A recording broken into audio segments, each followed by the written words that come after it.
Bienvenidos youtuberos y youtuberas a este que es mi sillón para leerles. Esta lista de reproducción de lecturas en inglés, hoy en el primer video de esta lista de reproducción de lecturas en inglés, lo estoy haciendo desde la casa de mis progenitores con la ya famosa biblioteca de mi papá ahí atrás. Mi biblioteca personal es muchísimo más humilde, motivo por el cual esta primera selección la saqué de esta otra biblioteca y no de la mía. Igualmente encontré una buena selección de poemas e historias de Edgar Allan Poe que se llama Mistery Imagination. Y en esta primera lectura en inglés que voy a hacerles en voz alta, el cuento o historia que les voy a leer se llama Message Found in a Bottle. MS Found in a Bottle. Esta es la primera lectura que voy a hacerles en inglés y voy a hacer otras que van a ser en español. Probablemente ya exista esa lista de reproducción y si no, ya va a existir.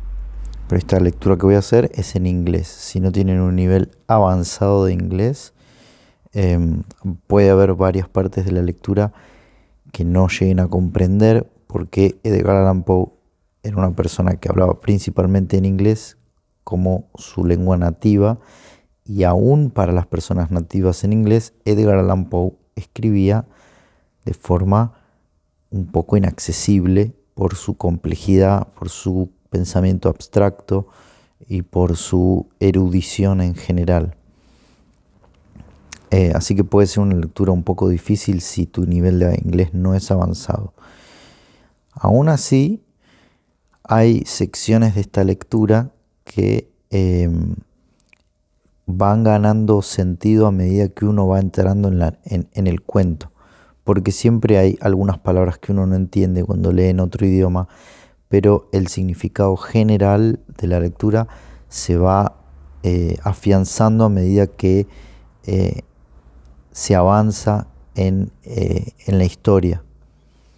Quizá por eso, inclusive si tu inglés no sea bilingüe, puedas seguir el ritmo, puedas seguir el significado o el sentido de este cuento.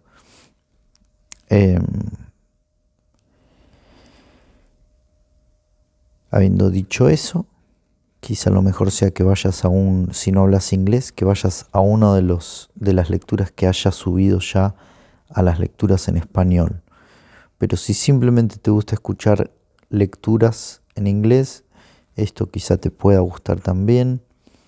Y yo ya estoy por comenzar porque mi celular no tiene mucha memoria y no quisiera poder subir este video en un solo tirón y no en varias partes. Así que voy a empezar a leer MS Found in a Bottle.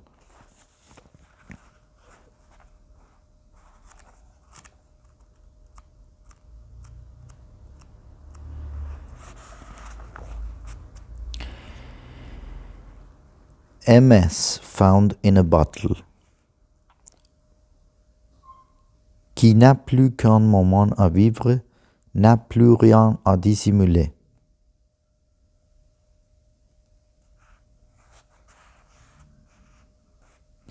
Of my country and of my family, I have little to say.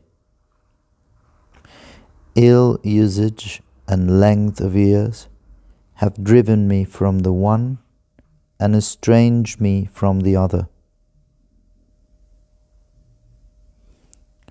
Hereditary wealth afforded me an education of no common order, and a contemplative turn of mind enabled me to methodize the stories which early study very diligently garnered up.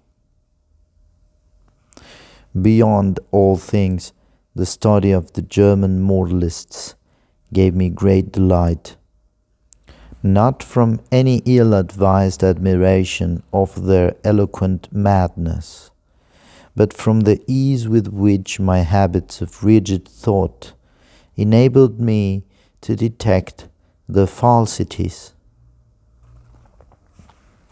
I have often been reproached with the aridity of my genius. A deficiency of imagination has been imputed to me as a crime, and the Pyrrhonism of my opinions has at all times rendered me notorious. Indeed, a strong relish for physical philosophy has, I fear, tinctured my mind with the very common error of this age. I am in the habit of referring occurrences, even the least susceptible of such reference, to the principles of that science. Upon the whole, no person could be less liable than myself to be led away from the severe prisons of truth by the ignis fatui of superstition. I have thought proper to premise thus much, lest the incredible tale I have to tell should be considered rather the raving of a crude imagination than the positive experience of a mind to which the reveries of fancy have been a dead letter of an annullity. After many years spent in foreign travel, I sailed in the year 18 something from the port of Batavia in the rich and populous island of Java on a voyage to the archipelago of the Sunda Islands. I went as passenger, having no other inducement than a kind of nervous restlessness which haunted me as a fiend. Our vessel was a beautiful ship of about 400 tons, copper-fastened and built at Bombay of Malabar teak. She was freighted with cotton, wool and oil from the Lachdive Islands. We had also on board coir, jaggery, ghee, coconuts, and a few cases of opium. The stowage was clumsily done, and the vessel consequently crank. We got under way with the mere breath of wind, and for many days stood along the eastern coast of Java, without any other incident to beguile the monotony of our course than the occasional meeting with some of the small grubs of the archipelago to which we were bound. One evening, leaning over the taffrail, I observed a very singular isolated cloud to the northwest. It was remarkable, as well for its color as from its being the first we had seen since our departure from Batavia. I watched it attentively until sunset, when it spread all at once to the eastward and westward, girting in the horizon with a narrow strip of vapor and looking like a long line of low beach. My notice was soon afterwards attracted by the dusky red appearance of the moon and the peculiar character of the sea. The latter was undergoing a rapid change, and the water seemed more than usually transparent. Although I could distinctly see the bottom, yet heaving the lead, I found the ship in 15 fathoms. The air now became intolerably hot, and was loaded with spiral exhalations similar to those arising from heated iron. As night came on, every breath of wind died away, and a more entire calm it is impossible to conceive. The flame of a candle burned upon the poop without the least perceptible motion, and a long hair held between the finger and thumb hung without the possibility of detecting a vibration. However, as the captain said he could perceive no indication of danger, and as we were drifting imbodily to the shore, he ordered the sails to be furled and the anchor let go. No watch was set, and the crew, consisting principally of Malays, stretched themselves deliberately upon deck. I went below, not without the full presentiment of evil. Indeed, every appearance warranted me in apprehending a simoom. I told the captain my fears, but he paid no attention to what I said and left me without deigning to give a reply. My uneasiness, however, prevented me from sleeping, and about midnight I went upon deck. As I placed my foot upon the upper step of the companion ladder, I was startled by a loud humming noise, like that occasioned by the rapid revolution of a mill wheel, and before I could ascertain its meaning, I found the ship quivering to its center. In the next instant, a wilderness of foam hurled us upon our beam ends, and rushing over us fore and aft, swept the entire decks from stem to stern. The extreme fury of the blast proved, in a great measure, the salvation of the ship. Although completely waterlogged, yet, as her mast had gone by the board, she rose, after a minute, heavily from the sea, and staggering a while beneath the immense pressure of the tempest, finally rigged. By what miracle I escaped destruction, it is impossible to say. Stunned by the shock of the water, I found myself, upon recovery, jammed in between the stern post and rudder. With great difficulty, I gained my feet and, looking dizzily around, was at first struck with the idea of our being among the breakers. So terrific, beyond the wildest imagination, was the whirlpool of mountainous and foaming ocean within which we were engulfed.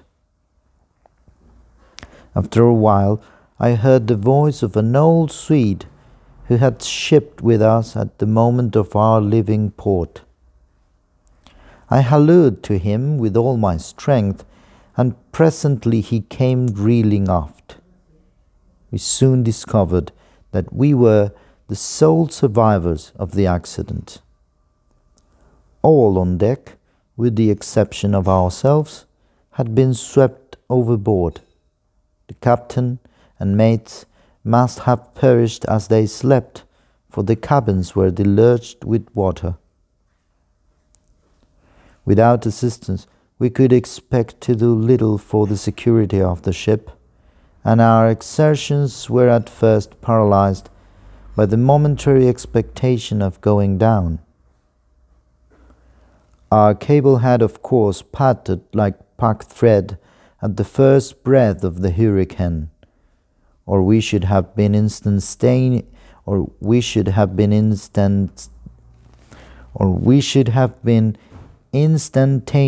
overwhelmed.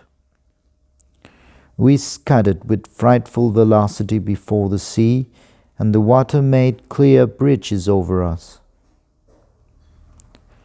The framework of our stern was shattered excessively, and in almost every respect we had received considerable injury. But to our extreme joy, we found the pumps unchoked, and that we had made no great shifting of our ballast.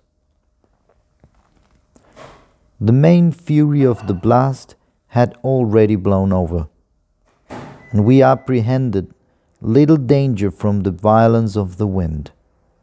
But we looked forward to its total cessation with dismay, well believing that in our shattered condition we should inevitably perish in the tremendous swell which would ensue. But this very just apprehension seemed by no means likely to be soon verified. For 5 entire days and nights, during which our only subsistence was a small quantity of jaggery procured with great difficulty from the forecastle, the hulk flew at a rate defying computation before rapidly succeeding flaws of wind which, without equalling the first violence of the simoom, were still more terrific than any tempest I had before encountered. Our course for the first 4 days was, with trifling variations, southeast and by south, and we must have run down the coast of New Holland. On the 5th day the cold became extreme, although the wind had hauled round the point more to the northward. The sun arose with a sickly yellow lustre and clambered a very few degrees above the horizon, emitting no decisive light. There were no clouds apparent, yet the wind was upon the increase and blew with a fitful and unsteady fury. About noon, as nearly as we could guess, our attention was again arrested by the appearance of the sun. It gave out no light, properly so called, but a dull and sullen glow without reflection, as if all its rays were polarized. Just before sinking within the turgid sea, its central fires suddenly went out, as if hurriedly extinguished by some unaccountable power. It was a dim, silver-like rim alone, as it rushed down the unfathomable ocean. We waited in vain for the arrival of the 6th day. That day to me has not arrived.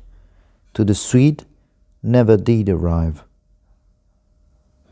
Thenceforward we were enshrouded in pitchy darkness, so that we could not have seen an object at 20 paces from the ship. Eternal night continued to envelop us, all unrelieved by the phosphoric sea brilliancy to which we had been accustomed in the tropics. We observed too that, although the tempest continued to rage with unabated violence, there was no longer to be discovered the usual appearance of surf or foam which had hitherto attended us. All around were horror and thick gloom and a black sweltering desert of ebony.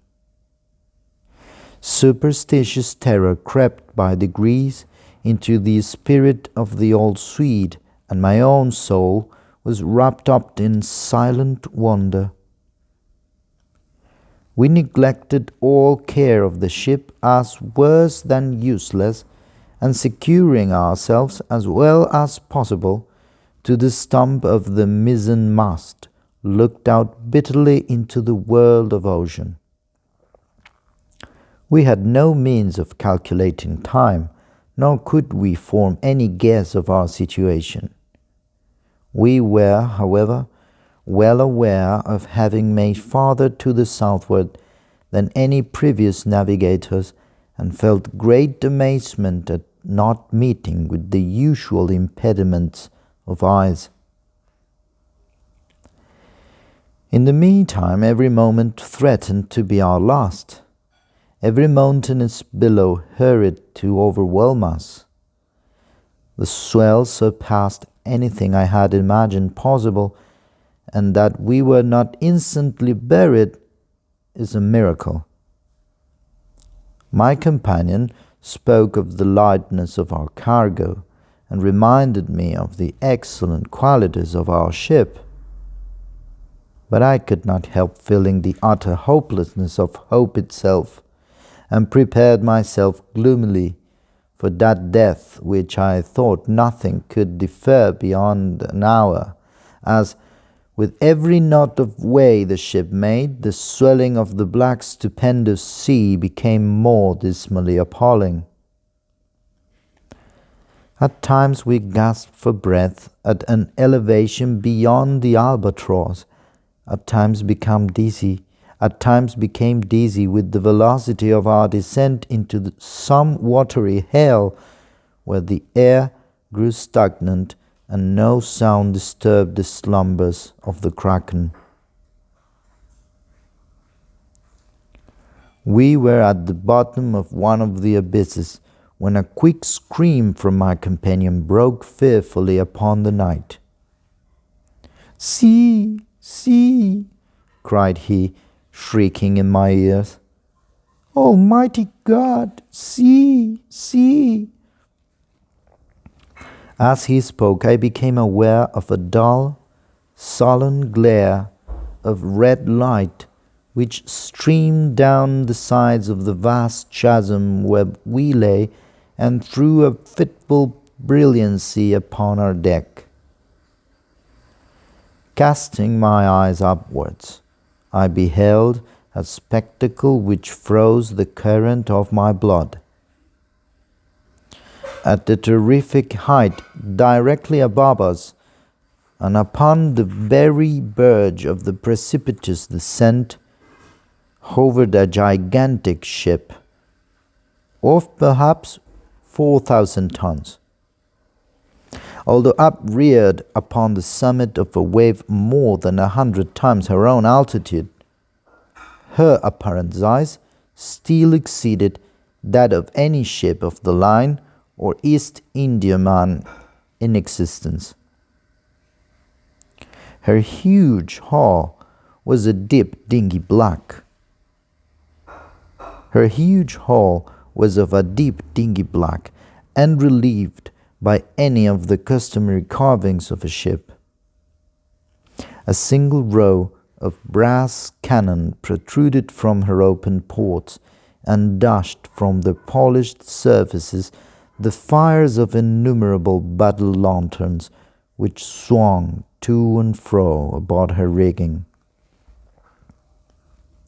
But what mainly inspired us with horror and astonishment was that she bore up under a press of sail in the very teeth of that supernatural sea and of that ungovernable hurricane.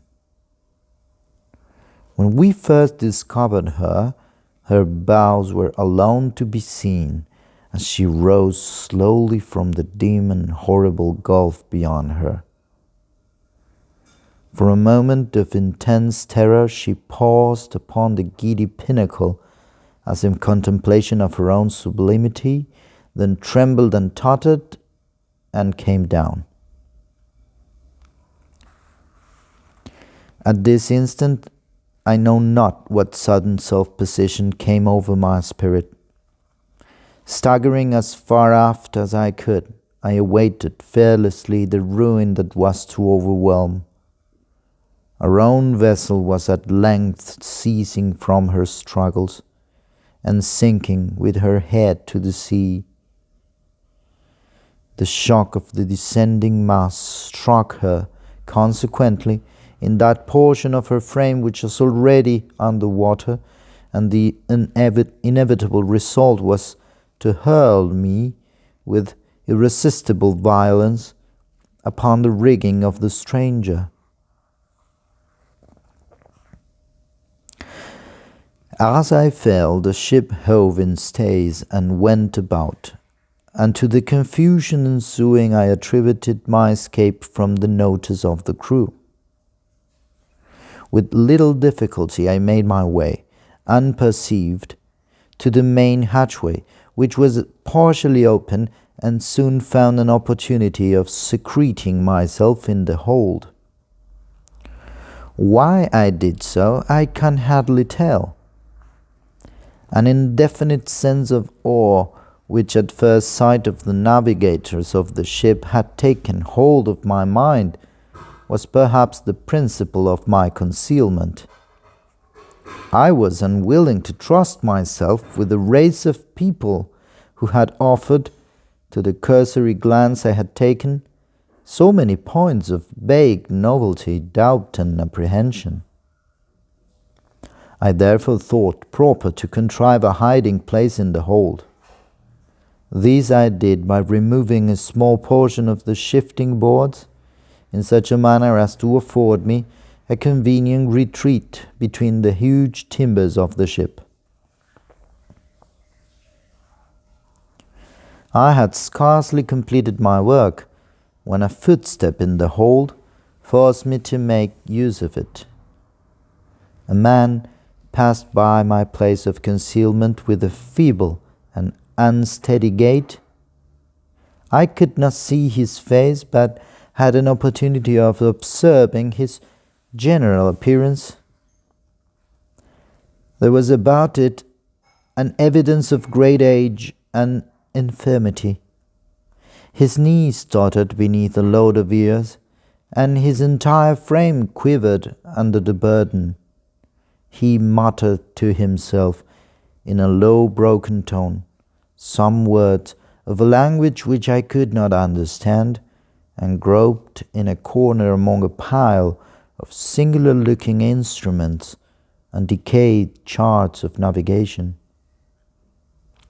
His manner was a wild mixture of the peevishness of second childhood and the solemn dignity of a god. He at length went on deck, and I saw him no more. His manner was a wild mixture of the peevishness of second childhood and the solemn dignity of a god. He at length went on deck, and I saw him no more.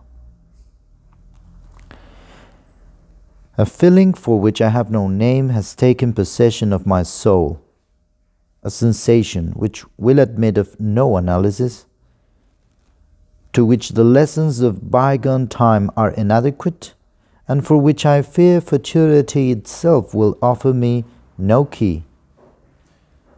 To a mind constituted like my own, the latter consideration is an evil. I know that I shall never, be satisfied with regard to the nature of my conceptions.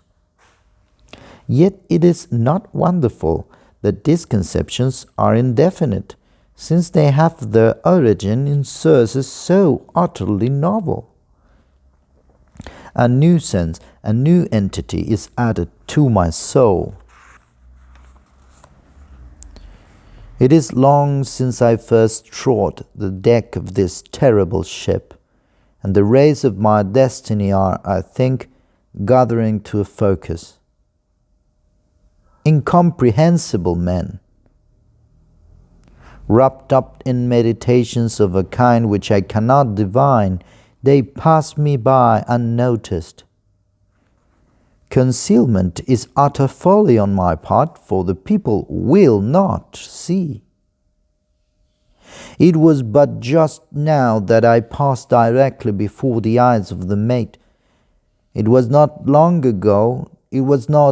while ago that I ventured into the captain's own private cabin, and took thence the materials with which I write and have written. I shall from time to time continue this journal, It is true that I may not find an opportunity of transmitting it to the world, but I will not fail to make the endeavor. At the last moment, I will enclose the MS in a bottle and cast it within the sea. An incident has occurred which has given me new room for meditation. Are such things the operation of ungoverned chance? I had ventured upon deck and thrown myself down, without attracting any notice, among a pile of ratline stuff and old sails, in the bottom of the yawl. While musing upon the singularity of my fate, I unwittingly daubed with a tar brush the edges of a neatly folded studding sail which lay near me on a barrel. The studding sail is now bent upon the ship, and the thoughtless touches of the brush are spread out into the word discovery. I have made many observations lately upon the structure of the vessel.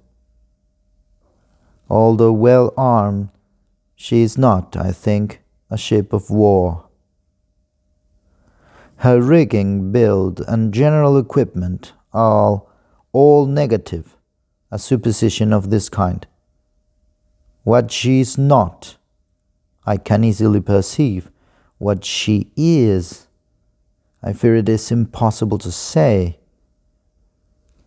I know not how it is, but in scrutinizing her strange model and singular cast of spars, her huge size and overgrown suits of canvas, her severely simple bow and antiquated stern, there will occasionally flash across my mind a sensation of familiar things, and there is always mixed up with such indistinct shadows of recollection an unaccountable memory of old foreign chronicles and ages long ago.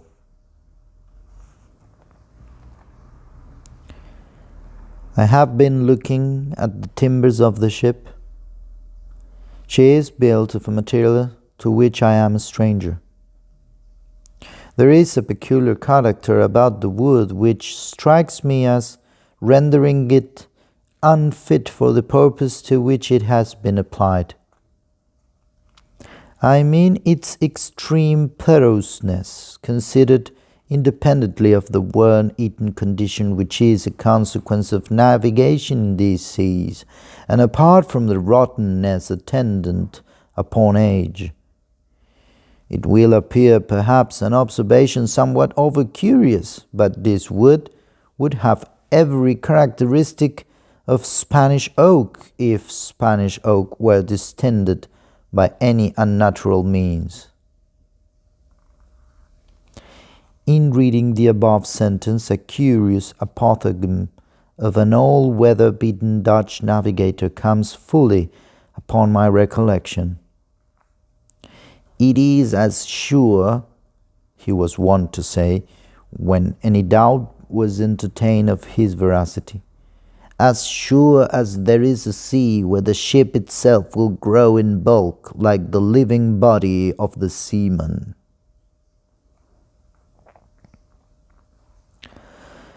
About an hour ago I made bold to trust myself among a group of the crew. They paid me no manner of attention, and although I stood in the very midst of them all, seemed utterly unconscious of my presence. Like the one I had first seen in the hold, they all bore about them the marks of a hoary old age. Their knees trembled with infirmity, their shoulders were bent double with decrepitude, their shriveled skins rattled in the wind. Their voices were low, tremulous, and broken. Their eyes glistened with the rheum of years, and their grey hairs streamed terribly in the tempest. Around them, on every part of the deck, lay scattered mathematical instruments of the most quaint and obsolete construction.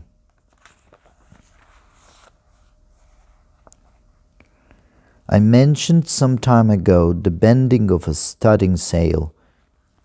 From that period, the ship, being thrown dead off the wind, has continued her terrific course due south, with every rag of canvas packed upon her, from her trucks to her lower studding sail booms, and rolling every moment her topgallant yard arms into the most appalling hail of water which it can enter into the mind of a man to imagine.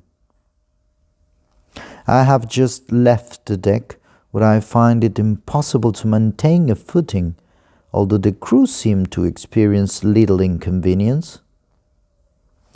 It appears to me a miracle of miracles that our enormous bulk is not swallowed up at once and forever.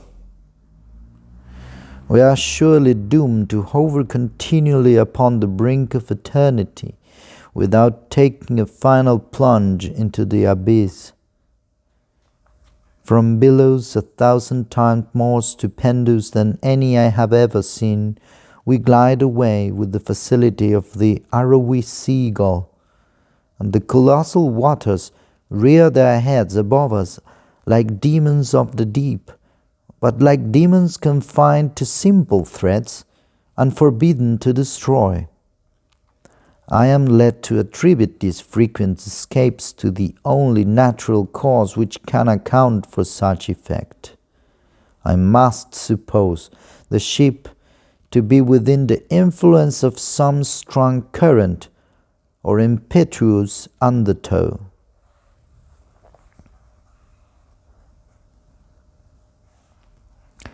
I have seen the captain face to face and in his own cabin, but, as I expected, he paid me no attention.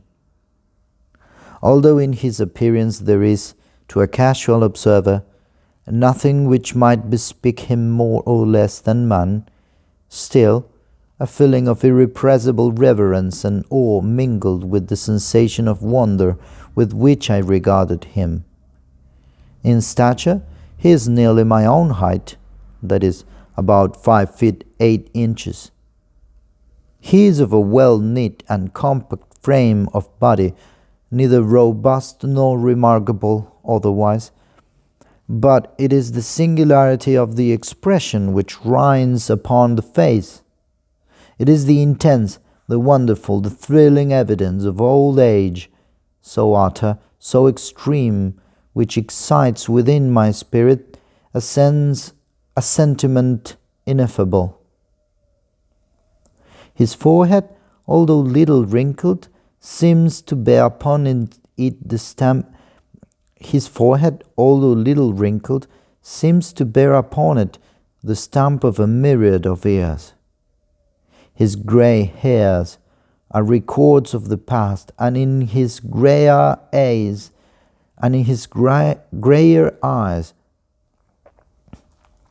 his grey hairs are records of the past, and his grayer eyes are sibyls of the future. The cabin floor was thickly strewn with strange iron-clasped folios and mouldering instruments of science and obsolete, long-forgotten charts. His head was bowed down upon his hands, and he pored with a fiery, unquiet eye over a paper which I took to be a commission, and which, at all events, bore the signature of a monarch. He muttered to himself, as did the first seaman whom I saw in the hold, some low, peevish syllables of a foreign tongue, and although the speaker was close at my elbow, his voice seemed to reach my ears from the distance of a mile.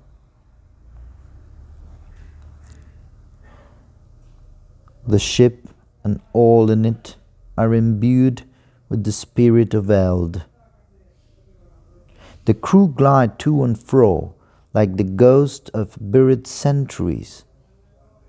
Their eyes have an eager and an easy meaning, and where the figures fall athwart my path in the wild glare of the battle lanterns, I feel as I have never felt before, although I have been all my life a dealer of antiquities and have imbibed the shadows of fallen columns at Baalbek and Tatmor and Persepolis, until my very soul has become a ruin.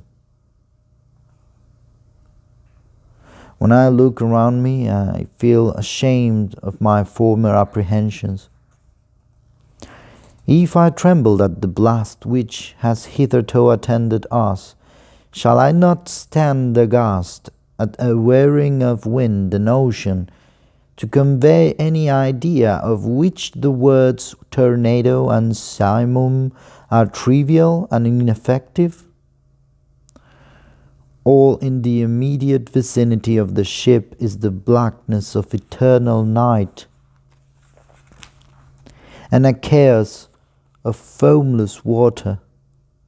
But about a league on either side of us may be seen, indistinctly and at intervals, stupendous ramparts of ice towering away into the desolate sky and looking like the walls of the universe. Voy a leer eso porque no le acabo de hacer justicia ese párrafo. Qué genial. When I look around me, I feel ashamed of my former apprehensions. If I trembled at the blast which has hitherto attended us, shall I not stand aghast at a whirring of wind and ocean, to convey any idea of which the words tornado and simum are trivial and ineffective? All in the immediate vicinity of the ship is the blackness of eternal night, and a chaos of foamless water. But about a league on either side of us may be seen, indistinctly and at intervals, in stupendous ramparts of ice towering away into the desolate sky, and looking like the walls of the universe. As I imagined, the ship proves to be in a current, if that appellation can properly be given to a tide which, howling and shrieking by the white ice, thunders on to the southward with a velocity like the headlong dashing of a cataract. To conceive the horror of my sensation is, I presume, utterly impossible. Yet a curiosity to penetrate the mystery of these awful regions predominates even over my despair, and will reconcile me to the most hideous aspect of death. It is evident that we are hurrying onwards to some exciting knowledge, some never to be imparted secret, whose attainment is destruction. Perhaps this current leads us to the southern pole itself. It must be confessed that a supposition apparently so wild has every probability in its favor. The crew paced the deck with unquiet and tremulous step, but there is upon their countenance an expression more of the eagerness of hope than of the apathy of despair. In the meantime, the wind is still in our poop, and as we carry a crowd of canvas, the ship is at times lifted bodily from out the sea. Oh, horror upon horror! The eyes open suddenly to the right and to the left, and we are whirling dizzily in immense concentric circles round and round the borders of a gigantic amphitheatre, the summit of whose walls is lost in the darkness and the distance. Oh, horror upon horror! The eyes open suddenly to the right and to the left, and we are whirling dizzily in immense concentric circles, round and round the borders of a gigantic amphitheater, the summit of whose walls is lost in the darkness and the distance. But little time will be left me to ponder upon my destiny. The circus rapidly grows small. We are plunging madly within the grasp of the whirlpool, and amid a roaring and bellowing and thundering of ocean and of tempest, the ship is quivering, oh God, and going down. Note: the MS found in a bottle was originally published in 1831, and it was not until many years afterwards that I became acquainted with the maps of Mercator, in which the ocean is represented as rushing by four mouths into the northern polar gulf to be absorbed into the bowels of the earth, the pole itself being represented by a black rock towering to a prodigious height. Edgar Allan Poe. 46 minutos que pudieron ser grabados. Espero que lo hayan disfrutado. Me recuerda a algunos escritos de Borges, el grado de abstracción que tiene este tipo para escribir. Y es realmente poético la selección de palabras que usa para todo ese imaginario que no tiene un lugar concreto, no tiene ninguna ubicación, salvo las primerísimas palabritas que menciona algunas islas que quizá existan, quizá no. Yo al menos no sé si existe realmente la isla de Java o si es algún tipo de mito, pero más allá de esas primeras menciones de lugares específicos, es todo un escenario imaginado por él, y la selección de palabras es increíble, es buenísimo. Y todas las situaciones, da para mucho análisis este cuento, cosa que no voy a hacer, cosa que no me propuse, simplemente es la lectura de ese que fue MS in a Bottle de Edgar Allan Poe, tomado de cuentos y poemas, llamado Mystery and Imagination. Espero que lo hayan disfrutado y nos vemos en la próxima lectura. Váyanse de acá.